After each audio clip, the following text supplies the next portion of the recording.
ഇത് നമ്മൾ ഒരു പ്ലേറ്റ് എടുക്കുക, കുറച്ച് മണലെടുക്കുക, നമ്മുടെ മൂക്ക് കൊണ്ടൊന്ന് വരച്ചു നോക്കുക. ഇക്ഷ ഇത്ര ഇഞ്ഞ ഇട്ടണ.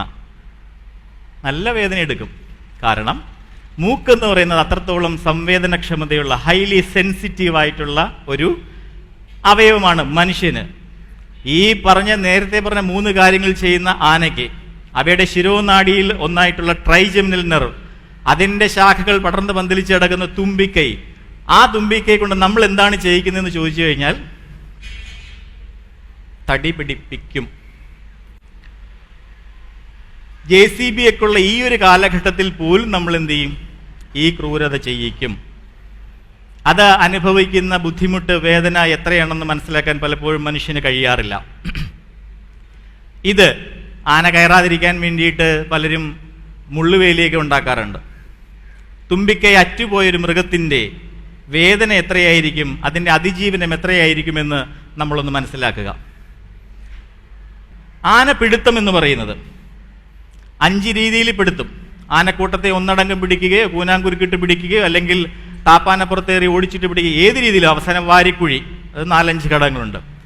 അങ്ങനെ കുഴിയിൽ വീഴുന്ന ആന, അത് കുഴിയിൽ വീണു, ഇനി എന്ത് വേണം? അതിനെ കുരുക്കിടണം. ഈ കുരുക്ക് ഒരുപാട് മുറുകിപ്പോയി കഴിഞ്ഞാൽ അത് ചത്തുപോകും.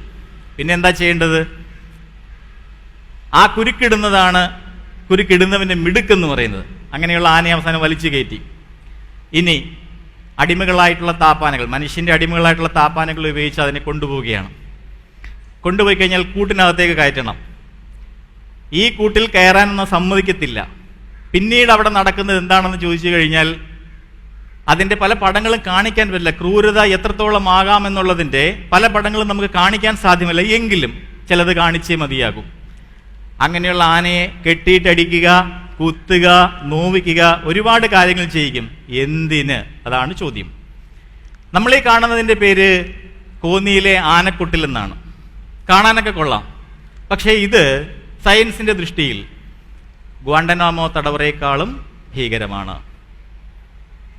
ഗ്വാണ്ടനാമോയിലെ ക്രൂരതകളെ പറ്റിയൊക്കെ നമ്മൾ വാചാലരാവാറുണ്ട്. അതിനെ വെല്ലുന്ന പരിപാടികളാണ് ഇതുപോലെയുള്ള ആന പരിശീലന കേന്ദ്രങ്ങളിൽ നടക്കുന്നത്. ആന എപ്പോഴും ഭയക്കും. എന്തിനെ? ആ കാണുന്ന തോട്ടി. ലോഹ യുഗത്തിൽ ജീവിക്കുന്ന മനുഷ്യന്റെ ആ ഒരു തോട്ടിയെ ആന വല്ലാതെ ഭയക്കും. എന്തുകൊണ്ട് ഭയക്കുന്നു എന്ന് ചോദിച്ചാൽ വലതുവശത്തെ ചിത്രങ്ങൾ അതിന് ഉത്തരം നൽകും. ഇതൊക്കെ കൊണ്ടാണ് അത് ഭയക്കുന്നത്. അങ്ങനെയുള്ള ആനയെ നമ്മൾ ഒരുപാട് പാടുപെടുത്തും. എന്തിനു വേണ്ടിയിട്ടാണ്? ഭൂമിയിലെ ഏറ്റവും ഭീകരമായ അസത്യം, അതിൻ്റെ ഉൽപ്പന്നങ്ങളെ ലോഹരൂപത്തിലും മണ്ണ് രൂപത്തിലും കുഴച്ച് ആനയുടെ പുറത്ത് വയ്ക്കും. അതിന് സെമിറ്റിക് മതങ്ങളെന്നോ അല്ലെങ്കിൽ സനാതനധർമ്മമൊന്നോ വ്യത്യാസമൊന്നുമില്ല. ചന്ദനക്കുട നേർച്ചയിൽ ഇത് ഉപയോഗിക്കും, അമ്പലങ്ങളിലെ ഉത്സവങ്ങളിൽ ആന ഉപയോഗിക്കും, ക്രിസ്ത്യൻ പള്ളികളിലെ പെരുന്നാളുകൾക്കും ആന. ഈ കാര്യത്തിലെല്ലാവരും മതസൗഹാർദ്ദം വെച്ചു പുലർത്തുന്ന ആൾക്കാരാണ്. പോരാ, ചിലർ ചോദിക്കാറുണ്ട് എന്തുകൊണ്ട് സർക്കസുകളിൽ ആനകളെ നിരോധിച്ചു? കാരണം ഇത്രയേ ഉള്ളൂ, കൊടിയ പീഡനങ്ങൾക്ക് ശേഷമാണ് ഈ ഒരു ആന ഈ രൂപത്തിൽ നിങ്ങളുടെ മുമ്പിൽ വരുന്നത്. ഓർക്കുക, ആന ഒരു വന്യജീവിയാണ്. അതിനെ നിങ്ങൾക്ക് ഒരിക്കലും ഇണക്കി വളർത്താൻ സാധിക്കുകയില്ല.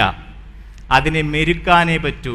ഈ മെരുക്കാൻ ഉപയോഗിക്കുന്ന പീഡനങ്ങൾ എന്ന് പറയുന്നത് നേരിട്ട് കാണുമ്പോഴത്തേക്ക് മാത്രമേ നമുക്കത് കുറച്ചുകൂടി മനസ്സിലാകൂ. അങ്ങനെയുള്ള ആനയെ നമ്മൾ ഈ തോട്ടിയും ഈ ചങ്ങലേക്കൊക്കെ ഇട്ട് ഇങ്ങനെ കൊണ്ടുപോകുന്നു. ഇത് വ്രണം പുറത്ത് കാണാതിരിക്കാൻ വേണ്ടി കറുത്ത പെയിന്റ് അടിച്ച ഒരു ആനയുടെ ചിത്രമാണ്. വ്രണം പുറത്ത് കാണാതിരിക്കാൻ. അപ്പം നമ്മുടെ കാലിൽ ഒരു മുറിവുണ്ടായാൽ അതിലൂടെ തുണിയിട്ടിട്ട് ഉരസി കഴിഞ്ഞാൽ നല്ല സുഖമായിരിക്കും അല്ലേ? അങ്ങനെയെങ്കിൽ ആനയുടെ വ്രണത്തിന് പുറത്തോട്ടൊരു ചങ്ങല കിടന്ന് വലിഞ്ഞാൽ എങ്ങനെയിരിക്കും? അതാണ് മറ്റൊരു ചോദ്യം. ഇങ്ങനെയുള്ള ആനയെ മണിക്കൂറുകളോളം ലോറിയിൽ നിർത്തിക്കൊണ്ടാണ് ജില്ലകളിൽ നിന്നും ജില്ലകളിലേക്ക് മുതലാളിമാർ കൊണ്ടുപോകുന്നത്.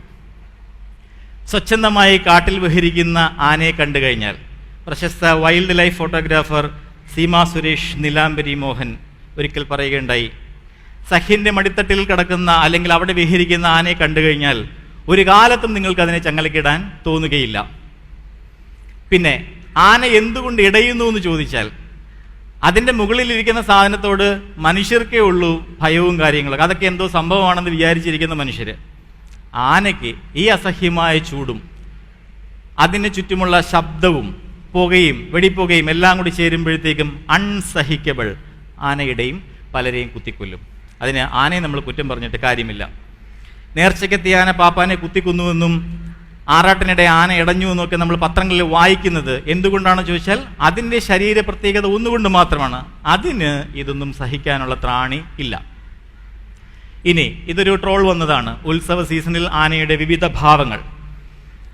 കാരണം കാട്ടിൽ ശബ്ദമൊന്നും വലുതായിട്ട് കേൾക്കാതെ ജീവിക്കുന്ന ആനയെ കൃഷി നശിപ്പിക്കാനൊക്കെ വരുമ്പോൾ നമ്മൾ ചെറിയ പാട്ടയൊക്കെ കൊട്ടിയിട്ടാണ് ഓടിക്കുക.